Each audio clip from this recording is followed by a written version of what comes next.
As Akunda's bite is only found in Zaladar, specifically Voldun, the Horde side of the BFA maps, it's harder to farm than the Alliance counterpart Winterkiss.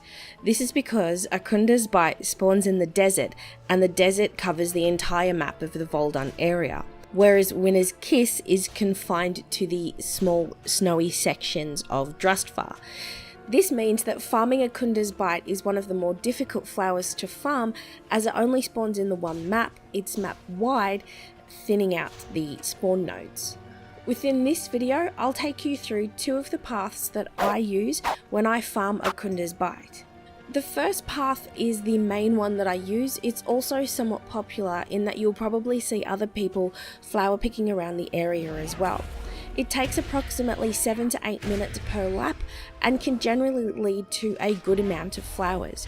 You'll also get a few riverbud and a couple of star moss along the way, with a slight chance of anchorweed. Start in the southeastern part of the map and make your way to the Verdant Plateau, where there are a few mobs, so caution is advised, however they shouldn't pose too much of a problem. Continue up the cliff face and follow it until you get to the Valley of Sorrows. Unless you're a tank spec or don't mind getting dismounted, I don't recommend going into the element area, as the mobs there are quite densely packed and this may cause you some trouble. However, the flowers do spawn in there and it's sometimes worth the hassle. Normally when I get to the Red Rock Mesa, I follow the bridge across, as there are normally some flowers on the ramp down the way, and this prevents backtracking.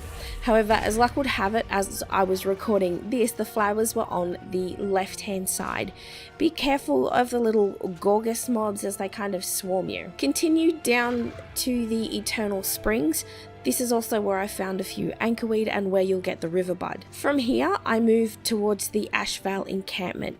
These mobs stun, so you do need to be quick when moving your way through. Make sure you've got the herbalism enchant on your gloves to speed up the herbalism process and reduce the chance of getting caught by mobs. Having the herbalism enchant on your gloves really helps when you're moving through this area in particular.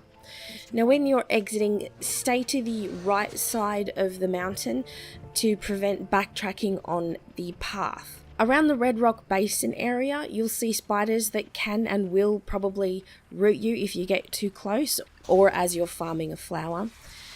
This can often cause a slight delay. Generally speaking, don't bother fighting it if you can avoid it.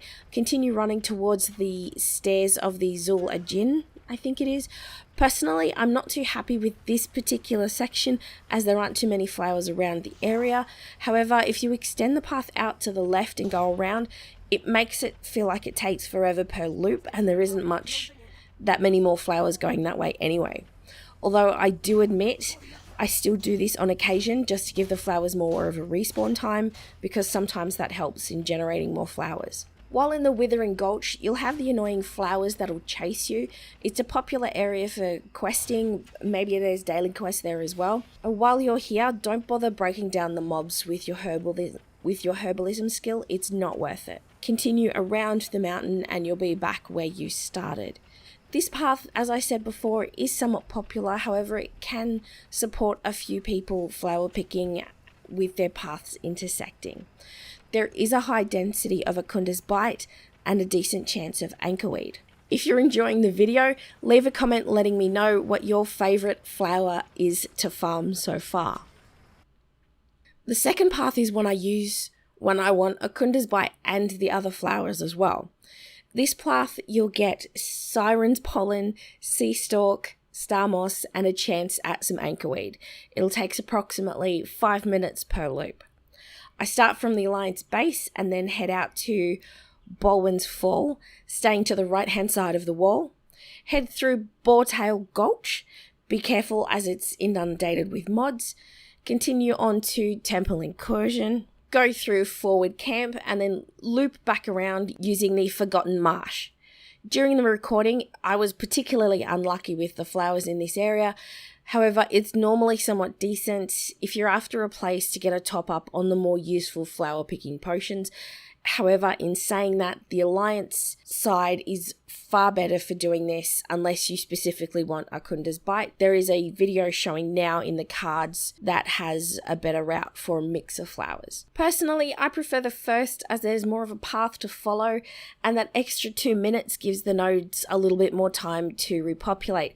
However, the second one is also good if you're only wanting to spend a short amount of time farming, or the other one is overpopulated and you want to get more of a variety of flowers while you're out flower picking. However, that's all for this video. I hope you enjoyed it. Give the video a thumbs up if you enjoyed the Aussie accent. Subscribe to the channel for more videos like this one. Hope you're having a lovely day. Till next time.